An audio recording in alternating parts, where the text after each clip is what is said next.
VPF? सी PF VPF budget 2021 में क्या हुआ है कि पीएफ और वीपीएफ पहले अच्छा था, 80 से में डायरेक्शन नहीं मिलता था। उसके बाद अब क्या हुआ, बजट 2021 ने एक 2.5 लाख का लिमिट डाल दिया है। 2.5 तुम रिकॉर्ड कर रही हो, तो 2.5 लाख का लिमिट डाल दिया है।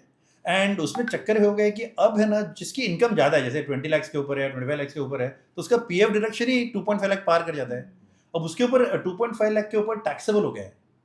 इसका मतलब क्या हुआ है, अगर आप पीएफ में कुछ 2.5 लाख तक सबमिट कर रहे हो, उसके ऊपर वीपीएफ भी अगर कर रहे हो, तो वो पूरा टैक्सेबल हो जाएगा, यानी लॉक्ड एफडी टाइप हो गया।